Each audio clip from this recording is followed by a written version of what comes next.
আজকে হচ্ছে বরের হাতে বার্গার খেলাম।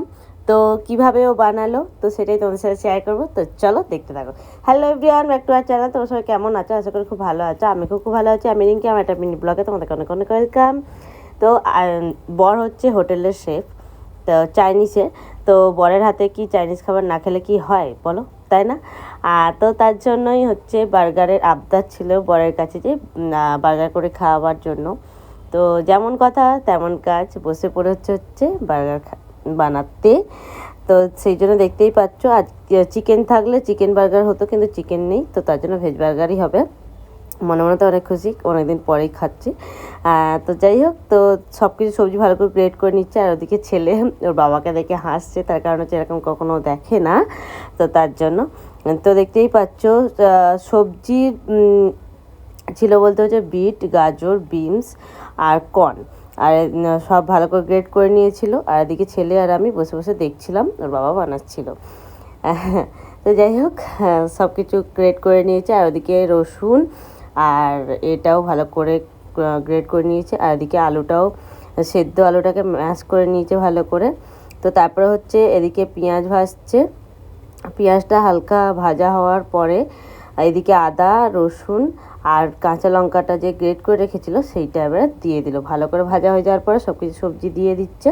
তো এটাও ভালো করে ভাজা হয়ে যাবে, মানে যেরকম হচ্ছে রান্না করা হয় সেরকমই নর্মাল।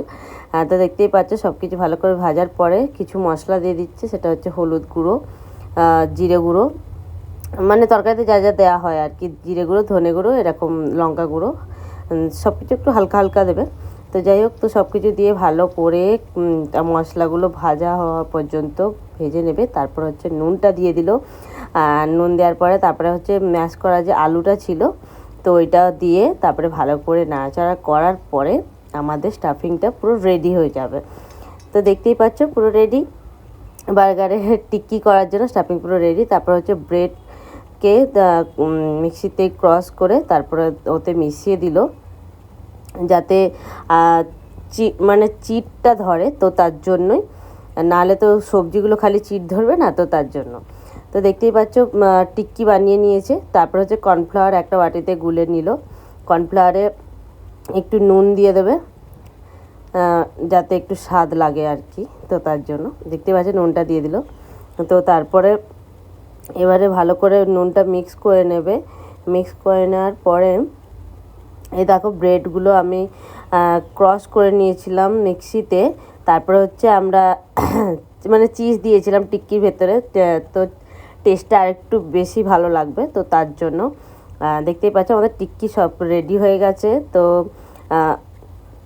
কর্নফ্লাওয়ারে ডুবিয়ে তারপরে হচ্ছে ব্রেড ক্রামে ভালো করে মিক্স করে দেখতে পাচ্ছ, তারপরে হচ্ছে টিক্কিটা রেডি হয়ে গেছে। তারপরে ভাজা হলেই ব্যাস খাওয়া শুরু।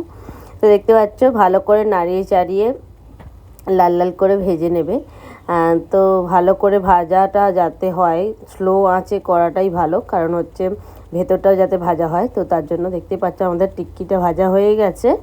আর এর ওপরে হচ্ছে স্লাইস যে চিজটা ওটা দিয়ে দেওয়া হবে, তার কারণ হচ্ছে আমাদের তো ঘরে আর ওভেন নেই, তো তার জন্য যাতে গলে যায় আর কি।